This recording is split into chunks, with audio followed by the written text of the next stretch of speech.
Friends, एक और unique सी और अच्छी सी रेसिपी आप लोगों के सामने लेकर आई हूँ। वीडियो में देखकर आपको आइडिया तो हो ही गया है कि ये भिंडी की ही रेसिपी है। जी हाँ, भिंडी एक ऐसी सब्जी है जो ऑल सीजन्स में अवेलेबल होती है, तो बस उसी की एक यूनिक सी रेसिपी आप लोगों के सामने लेकर आई हूँ। Hello friends, welcome to my new recipe. तो चलिए रेसिपी स्टार्ट करते हैं, लेकिन रेसिपी स्टार्ट करने से पहले मेरी उन लोगों से गुजारिश है जिन्होंने चैनल को अभी तक सब्सक्राइब नहीं करा, फटाफट से चैनल को सब्सक्राइब कर दे ताकि टाइम टू टाइम आपको नोटिफिकेशन मिलती रहे। वीडियोस पसंद आती है तो लाइक एंड शेयर ज़रूर करें। भिंडी की यूनिक स्टाइल सब्ज़ी बनाने के लिए मैंने हाफ़ केजी भिंडी अच्छी से धोकर सुखा ली थी और उसका ऊपर और नीचे का हिस्सा निकालकर बीच में से कट लगा दिए थे। बीच में से कट लगाकर आपको भिंडी अगर ख़राब है तो उसका भी आइडिया हो जाएगा। दूसरी तरफ मैंने ले लिए थे 5 से 7 छोटे साइज़ के प्याज, जिसका ऊपर का हिस्सा मैंने एज इट इज़ रहने दिया था। इन्हें अच्छे से छीलकर धो लिया था। और मैंने ले लिए थे 4 टमाटर, जिसका ऊपर का हिस्सा निकालकर मैंने इसे 2 हाफ्स में कट कर लिया था। ये जो वाइट वाला पोर्शन है टमाटर का, ये निकाल लीजिए। इससे क्या होता है कि टमाटर अच्छे से कुक नहीं होगा और इसका छिलका उतरने में मुश्किल होगी। मैंने जो टमाटर हैं 2 हिस्सों में कट करके कर लिए थे रेडी, और जो प्याज हैं उन्हें भी अच्छे से कर लिया था वॉश। अगर आप प्याज का ये ऊपर वाला हिस्सा भी निकालना चाहते हैं तो आप निकाल सकते हैं। इन्हें भी मैंने कट लगाना है, लेकिन इन्हें बिल्कुल हमने काटना नहीं है। प्लस साइज़ का इसमें कट दे देना है, बहुत डीप नहीं देना, ऊपर तक देंगे ताकि प्याज जो है पूरा ना कट जाए। इस तरह से आपको प्याज में कट देना है। ऐसे ही टमाटर और प्याज मैंने कर लिए थे रेडी, और भिंडी को भी मैंने कट देकर रेडी कर लिया था। अब मैंने 3 ले ली थी ग्रीन चिलीज़, जिनके डंठल निकाल कर मैंने बारीक बारीक चॉप कर लिया था। इसका इस्तेमाल हम कब करेंगे ये मैं आपको बताऊंगी। तो बस इस तरह से हमें प्याज को कट दे देना है, भिंडियों को भी कट दे देना है, और टमाटर भी 2 हाफ्स में कट कर लेने हैं। टमाटर को हमें बिल्कुल बारीक चॉप नहीं करना है। तो ये देखिए, ये तीनों चीज़ें हो गई हैं रेडी। अब मसाला रेडी कर लेते हैं जिसका इस्तेमाल इस सब्ज़ी में होने वाला है। ये मसाला बनाना बहुत ही आसान है। ये सब बेसिक मसाले हैं जो आपके किचन में ऑल टाइम होते हैं। अब मैंने इसमें डाल दिया था 2 चम्मच धनिया पाउडर, 1 चम्मच डाल दिया था मैंने जीरा पाउडर, 1 चम्मच मैंने इसमें डाल दिया था हल्दी पाउडर, 1 चम्मच कश्मीरी लाल मिर्च बहुत ही अच्छे कलर के लिए। फिर मैंने इसमें डाल दिया था ज़रूरत के अनुसार नमक, और 1 चम्मच मैंने डाल दिया था भरकर अमचूर का। बस ये बेसिक मसाला बनाने के लिए इन्हीं मसालों की ज़रूरत है। और आधा चम्मच मैंने तीखी वाली मिर्च भी डाल दी थी। अगर कम स्पाइसी पसंद करते हैं तो आप मिर्ची अपने अकॉर्डिंग एडजस्ट कर सकते हैं। अब ये सारे मसाले डालने के बाद इसे अच्छे से मिक्स करके एक बेसिक सा मसाला हमने रेडी करना है, जो तकरीबन स्टफ्ड सब्जियों में डलता है। आपको पता है, अगर सूखे मसाले की कोई भी सब्ज़ी बनाए तो ये मसाला रेडी किया जाता है। अब देखिए, भिंडियाँ कटकर ऑलरेडी रेडी थी। अब इस तरह से भिंडियों को खोलकर हमने थोड़ा थोड़ा मसाला इसमें भरना शुरू कर देना है। सारी भिंडियों को इस मसाले के साथ भर लेंगे और फिर की प्रोसेसिंग शुरू कर देंगे। बस इसी चीज़ में थोड़ा सा टाइम ज़्यादा लगता है, क्योंकि आपको पता है एक एक भिंडी में हमें मसाला भरना है, और प्याज में भी इसी तरह से हमें मसाला भर लेना है जैसे हमने भिंडी में भरा है। ऐसे ही थोड़ी थोड़ी क्वांटिटी मसाले की लेकर जो हमने कट लगाए प्याज हैं उनमें ये मसाला भरना शुरू कर देना है। इससे क्या होगा, प्याज बहुत ही टेस्टी बनेगा और जो फ्लेवर्स है अंदर तक रच जाएंगे। प्याज और भिंडियाँ भी रेडी हो चुकी थी। अब मैंने एक पैन ले लिया था जिसमें मैंने सरसों का तेल डाल दिया था ज़रूरत के अनुसार। इस सब्ज़ी में बहुत ज़्यादा तेल भी नहीं डलता है, कम तेल में ये सब्ज़ी बन जाती है।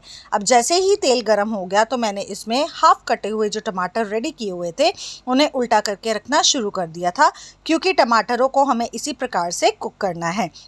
सारे टमाटर डालकर मैंने इसे ढक दिया था और फ्लेम लो कर दी थी, ताकि जो टमाटर हैं सॉफ्ट हो जाए और इसका छिलका उतारने में हमें कोई भी प्रॉब्लम ना आए। तो बस हमने टमाटर डालकर इसे ढक देना है थोड़ी देर के लिए और फ्लेम कर देनी है लो। जैसे ही थोड़ी देर के बाद मैंने लिड उठाई तो मैंने टमाटर की जो डायरेक्शन थी, या आप कह सकते हैं टमाटर को उलट पलट कर दिया था, ताकि दूसरी साइड से भी ये अच्छे से सॉफ्ट हो जाए और अच्छे से कुक हो जाए।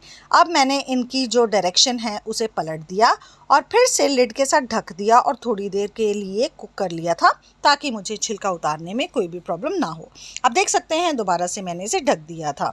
अब थोड़ी देर के बाद जैसे ही लिड उठाई तो आप देख सकते हैं टमाटर अच्छे से हो गए हैं सॉफ्ट, और मैंने ऊपर के छिलके निकाल दिए थे। जो टमाटरों की स्किन है उसे हम निकाल देंगे, और टमाटर तो ऑलरेडी सॉफ्ट हो चुके हैं तो इन्हें हम मैश कर लेंगे।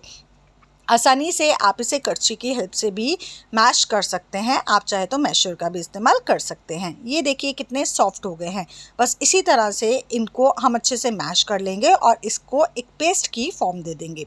जैसे ही टमाटर सारे मैश हो जाएंगे तो हम इसे थोड़ी देर और के लिए कुक कर लेंगे ताकि जो भी कच्चापन है इसका वो ख़त्म हो जाए। आपको पता है कि मसाला अच्छे से कुक हो तभी सब्ज़ी टेस्टी बनती है।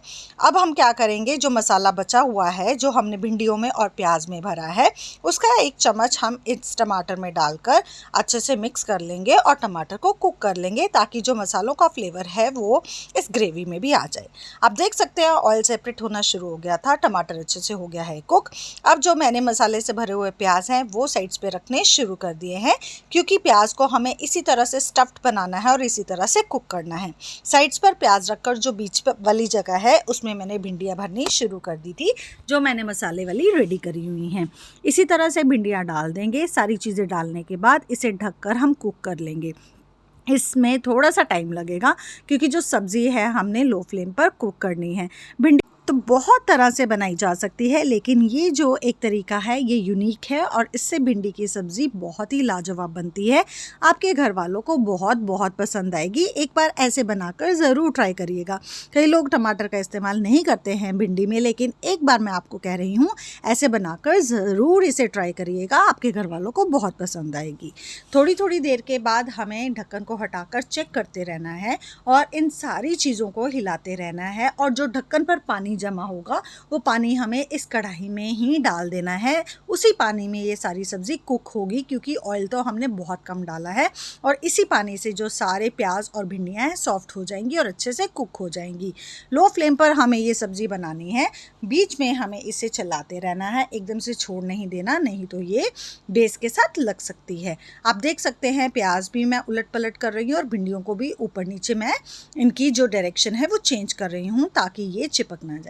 अब फिर से मैंने लगा दिया है ढक्कन। थोड़ी और देर के बाद 5 मिनट के बाद मैं कर लूँगी दोबारा से चेक और जो ढक्कन पर पानी था वो मैंने इसे कढ़ाई में डाल दिया ताकि सब्ज़ी कुक होने में कोई भी प्रॉब्लम ना आए। अब आप देख सकते हैं कि जो भिंडी है वो कुक होनी शुरू हो गई है। जब आपको लगेगा कि ये हाफ कुक हो गई है तो अब जो मिर्ची हमने स्टार्टिंग में चॉप करी थी उसे डालने का टाइम आ जाता है।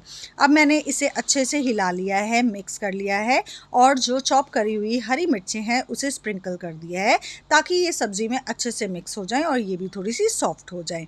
इसी तरह से मिर्ची डालकर हमने अच्छे से मिक्स करके फिर से ढक्कन लगा देना है और 5 मिनट कुक करने के बाद चेक कर लेंगे। अब आप देख सकते हैं कि मोस्टली जो सब्ज़ी है वो बनकर हो गई है रेडी।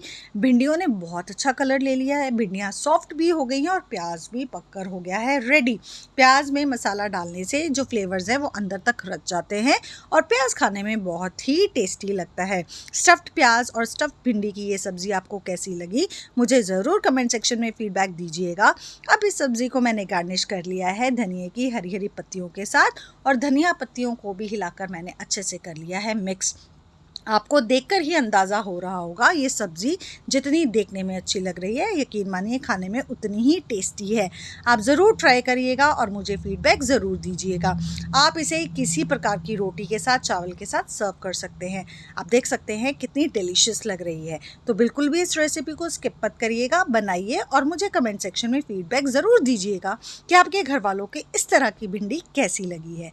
मेरे घर वालों को तो ये बहुत पसंद आई। स्पाइसी और चटकदार ये सब्ज़ी बहुत ही पसंद आई है।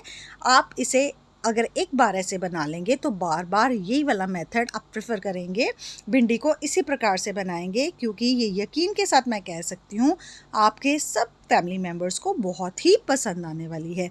आप देख सकते हैं इसका कलर कितना अच्छा लग रहा है। ट्राई करिए। Thank you for watching.